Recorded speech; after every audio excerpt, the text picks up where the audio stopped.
চাই। তৃণমূল কংগ্রেস জিন্দাবাদ, ইনকিলাব জিন্দাবাদ।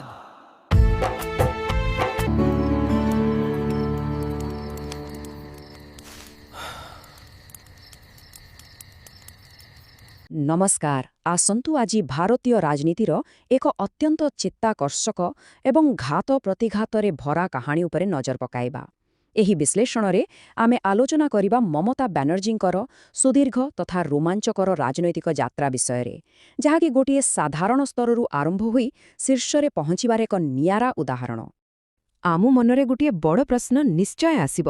ଟିକେ ଭାବନ୍ତୁ ତ, ଜଣେ 15 ବର୍ଷର ଛାତ୍ରୀ ନେତ୍ରୀ କିପରି ଏତେ ଶକ୍ତିଶାଳୀ ହୋଇପାରିବେ ଯେ ଦିନେ ସେ 34 ବର୍ଷ ଧରି ଲଗାତାର ଶାସନ କରୁଥିବା ଏକ ବିଶାଳ ରାଜନୈତିକ ସାମ୍ରାଜ୍ୟକୁ ସମ୍ପୂର୍ଣ୍ଣ ରୂପେ ଭାଙ୍ଗିଦେବାକୁ ସକ୍ଷମ ହେବେ। ବାସ୍ତବରେ ଏହି ପ୍ରଶ୍ନ ହିଁ ତାଙ୍କ ଉତ୍ଥାନର ଏହି ଅସାଧାରଣ କାହାଣୀର ମୂଳଦୁଆ। ଏହି ସମୟରେଖାକୁ ଦେଖିଲେ ଆମେ ସ୍ପଷ୍ଟ ବୁଝିପାରିବା ଯେ ଏହି ଯାତ୍ରା କେତେ ଦୀର୍ଘ ଥିଲା।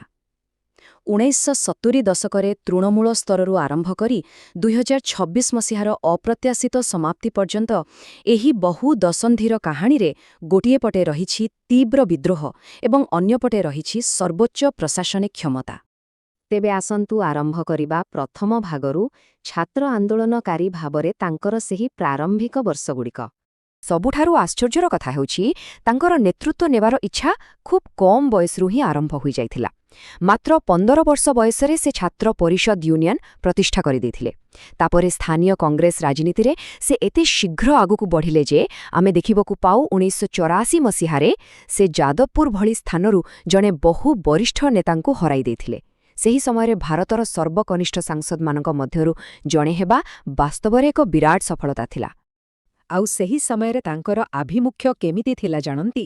ବେଶ୍ ଆକ୍ରମଣାତ୍ମକ ଏବଂ ସିଧାସଳଖ ଖବରର ଶିରୋନାମା ପାଲଟିବା ଭଳି। ଉଦାହରଣ ସ୍ୱରୂପ, ଜରୁରୀକାଳୀନ ପରିସ୍ଥିତି ବେଳେ ବିଶିଷ୍ଟ ସମାଜବାଦୀ ନେତା ଜୟପ୍ରକାଶ ନାରାୟଣଙ୍କ ବିରୋଧରେ ପ୍ରତିବାଦ ଜଣାଇବା ପାଇଁ ସେ ସିଧା ତାଙ୍କ କାର୍ ଉପରେ ଚଢ଼ି ନୃତ୍ୟ କରିଥିଲେ। ଏଭଳି ଦୁଃସାହସିକ ପଦକ୍ଷେପ ହିଁ ତାଙ୍କ ଆଦ୍ୟ ନେତୃତ୍ୱର ପରିଚୟ ପାଲଟିଥିଲା। ବର୍ତ୍ତମାନ ଆମେ ପହଞ୍ଚିବା ଦ୍ୱିତୀୟ ଭାଗରେ, ତୃଣମୂଳ କଂଗ୍ରେସ ବା ଟିଏମ୍ସିର ପ୍ରତିଷ୍ଠା। ଏହା ଥିଲା କାହାଣୀର ଏକ ବଡ଼ ରଣନୀତିକ ମୋଡ଼। 1990 ଦଶକର ଶେଷ ଭାଗ ଆଡ଼କୁ ଏକ ଗୁରୁତ୍ୱପୂର୍ଣ୍ଣ ପରିବର୍ତ୍ତନ ଦେଖାଗଲା। ପ୍ରତିଷ୍ଠିତ କଂଗ୍ରେସ ପାର୍ଟି ଭିତରେ ରହି କାମ କରିବା ବେଳେ ମତଭେଦ ସୃଷ୍ଟି ହେଲା। ତେଣୁ ନିଜ ନୀତିରେ ଅଟଳ ରହିବା ପାଇଁ ସେ ନିଜର ଏକ ନୂଆ ବାଟ ବାଛିଲେ ଏବଂ 1998 ମସିହାରେ ସମ୍ପୂର୍ଣ୍ଣ ନିମ୍ନ ସ୍ତରରୁ ତୃଣମୂଳ କଂଗ୍ରେସ ଗଠନ କଲେ। ଏହି ଗୋଟିଏ ନିଷ୍ପତ୍ତି ପରବର୍ତ୍ତୀ ସମୟରେ ପଶ୍ଚିମବଙ୍ଗ ରାଜନୀତିରେ ମୁଖ୍ୟ ବିରୋଧୀ ସ୍ୱର ପାଲଟିଗଲା। ଆଉ ଏହି ସମୟରେ ହିଁ ଆରମ୍ଭ ହେଲା ଦିଦି ଡାକର ଯାଦୁ। ବଙ୍ଗଳା ଭାଷାରେ ଦିଦିର ଅର୍ଥ ହେଉଛି ବଡ଼ ଭଉଣୀ।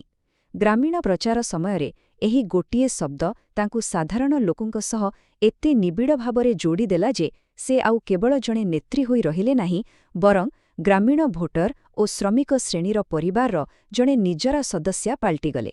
ସମସ୍ତଙ୍କୁ ଏକଜୁଟ କରିବାରେ ଏହା ଥିଲା ଏକ ମାଷ୍ଟରଷ୍ଟ୍ରୋକ୍। ତୃତୀୟ ଭାଗ ହେଉଛି କେନ୍ଦ୍ରମନ୍ତ୍ରୀ ଯୁଗ।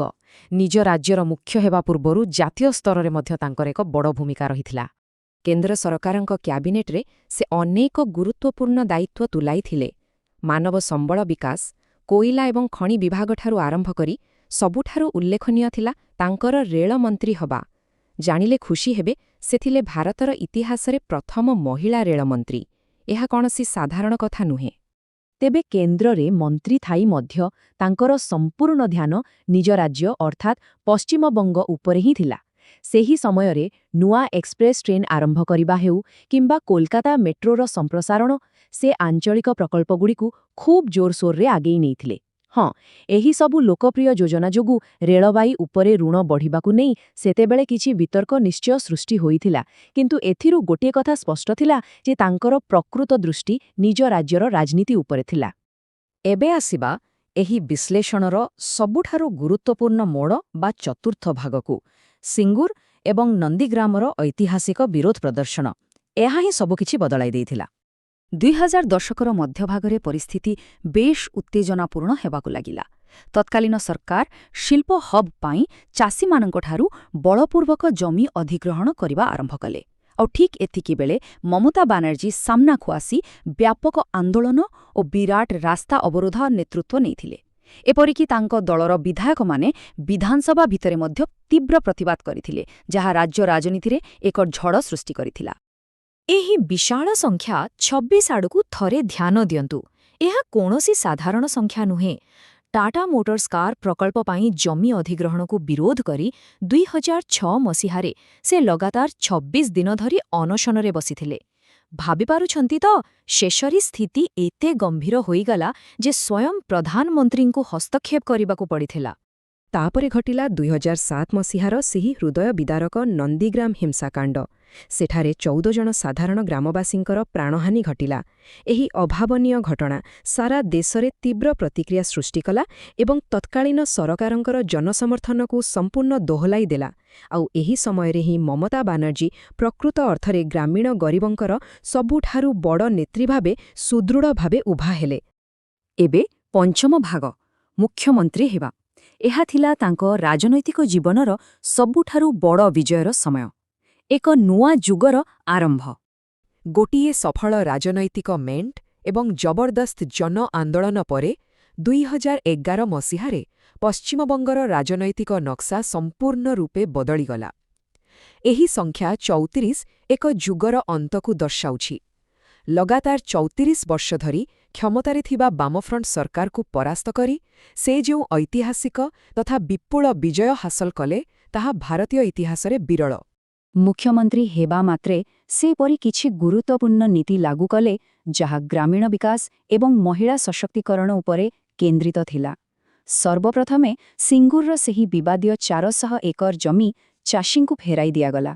ଏହା ବ୍ୟତୀତ ଝିଅମାନଙ୍କ ପାଇଁ ଜାତିସଂଘ ସ୍ୱୀକୃତ କନ୍ୟାଶ୍ରୀ ପ୍ରକଳ୍ପ, ମହିଳାମାନଙ୍କୁ ଆର୍ଥିକ ସହାୟତା ପାଇଁ ଲକ୍ଷ୍ମୀର ଭଣ୍ଡାର ଏବଂ ଛାତ୍ରଛାତ୍ରୀଙ୍କ ଉଚ୍ଚଶିକ୍ଷା ପାଇଁ କ୍ରେଡିଟ୍ କାର୍ଡ ଲୋନ୍ ଭଳି ଯୋଜନା ଆରମ୍ଭ ହେଲା। ଶିକ୍ଷକମାନଙ୍କୁ ଠିକ୍ ସମୟର ଦରମା ପ୍ରଦାନ ଭଳି ଶିକ୍ଷା ସଂସ୍କାର ମଧ୍ୟ ତାଙ୍କର ଲୋକପ୍ରିୟତାକୁ ଆହୁରି ବଢ଼ାଇଦେଲା। ତେବେ ଷଷ୍ଠ ଭାଗରେ ଆମେ ଦେଖିବା କିଛି ସଂସ୍କାର ଏବଂ ନିର୍ବାଚନଜନିତ ଆହ୍ୱାନ, କାରଣ କୌଣସି ଲମ୍ବା ଶାସନକାଳ ବିବାଦରୁ ସମ୍ପୂର୍ଣ୍ଣ ମୁକ୍ତ ହୋଇପାରିବ ନାହିଁ। ବହୁ ବର୍ଷର ଏହି ଶାସନକାଳରେ ଅନେକ ଜଟିଳ ପରିସ୍ଥିତି ମଧ୍ୟ ଉପୁଜିଥିଲା। ଯଦି ଆମେ ନିରପେକ୍ଷ ଭାବେ ଦେଖିବା, ତେବେ ଶାରଦା ଏବଂ ରୋଜ୍ ଭ୍ୟାଲି ଭଳି ବଡ଼ ଧରଣର ଆର୍ଥିକ ଦୁର୍ନୀତି ସ୍କାଣ୍ଡେଲ, ପାର୍କ ଷ୍ଟ୍ରିଟ୍, ସନ୍ଦେଶଖାଲି ଏବଂ ସମ୍ପ୍ରତି ଆର୍ଜିକର ମେଡିକାଲ ଘଟଣାକୁ ନେଇ ଆଇନ ଶୃଙ୍ଖଳା ଉପରେ ଉଠିଥିବା ପ୍ରଶ୍ନବାଚୀ ସରକାରଙ୍କ ପାଇଁ ବଡ଼ ଆହ୍ୱାନ ସୃଷ୍ଟି କରିଥିଲା। ଏହା ସହିତ ସିବିଆଇ ଓ ଇଡି ଭଳି କେନ୍ଦ୍ରୀୟ ଏଜେନ୍ସିମାନଙ୍କ ସହ ସରକାରଙ୍କର ବାରମ୍ବାର ମୁହାଁମୁହିଁ ପରିସ୍ଥିତି ଏକ ବଡ଼ ଚର୍ଚ୍ଚାର ବିଷୟ ପାଲଟି ଯାଇଥିଲା। ଏହିସବୁ ଘାତ ପ୍ରତିଘାତ ଭିତରେ ରାଜନୈତିକ ଯାତ୍ରା ପହଞ୍ଚିଲା ମେ 2026ର ନିର୍ବାଚନରେ। ଆଉ ଏଠାରେ ଏକ ବଡ଼ ଧରଣର ବିପର୍ଯ୍ୟୟ ଦେଖିବାକୁ ମିଳିଲା। ରାଜ୍ୟ ବିଧାନସଭା ନିର୍ବାଚନରେ ତୃଣମୂଳ କଂଗ୍ରେସ ସଂଖ୍ୟାଗରିଷ୍ଠତା ହରାଇ ବିଜେପିଠାରୁ ପରାଜିତ ହେଲା। ଏପରିକି ବାନାର୍ଜୀ ନିଜେ ତାଙ୍କ ପାରମ୍ପରିକ ଭବାନୀପୁର ଆସନ ମଧ୍ୟ ହରାଇଥିଲେ। ଆଉ ତାପରେ ଆରମ୍ଭ ହେଲା ଏକ ନୂଆ ନାଟକୀୟ ଘଟଣାକ୍ରମ। ନିର୍ବାଚନରେ ବ୍ୟାପକ ଜାଲିଆତି ହୋଇଛି ବୋଲି ଅଭିଯୋଗ ଆଣି ସେ ମୁଖ୍ୟମନ୍ତ୍ରୀ ପଦରୁ ଇସ୍ତିଫା ଦେବାକୁ ରୋକଠୋକ୍ ମନା କରିଦେଲେ। ଏହି ଅଭୂତପୂର୍ବ ସାମ୍ବିଧାନିକ ସଙ୍କଟର ସମାଧାନ ପାଇଁ ଶେଷରେ ରାଜ୍ୟପାଳ ଆର୍.ଏନ୍. ରବି ମେ 7, 2026ରେ ବିଧାନସଭାକୁ ସମ୍ପୂର୍ଣ୍ଣ ରୂପେ ଭଙ୍ଗ କରିଦେଇଥିଲେ। ଆଉ ଏହା ସହିତ ଆଧୁନିକ ଭାରତୀୟ ରାଜନୀତିର ଏକ ଅତ୍ୟନ୍ତ ଚର୍ଚ୍ଚିତ ଅଧ୍ୟାୟର ଏକ ସାମୟିକ ଅନ୍ତ ଘଟିଲା। ଏସବୁ ଦେଖିବା ପରେ ଆମ ମନରେ ଶେଷରେ ଏକ ଗଭୀର ଚିନ୍ତାମୂଳକ ପ୍ରଶ୍ନ ଉଠିବା ସ୍ୱାଭାବିକ। ଦଶନ୍ଧି ଧରି ରାସ୍ତାରେ ପ୍ରବଳ ବିଦ୍ରୋହ କରିବାଠାରୁ ଆରମ୍ଭ କରି କ୍ଷମତାର ସର୍ବୋଚ୍ଚ ଶିଖରରେ ପହଞ୍ଚିଥିବା ଜଣେ ନେତ୍ରୀଙ୍କର ପ୍ରକୃତ ଐତିହ୍ୟ ବା ଲେଗାସି କ'ଣ ହୋଇପାରେ?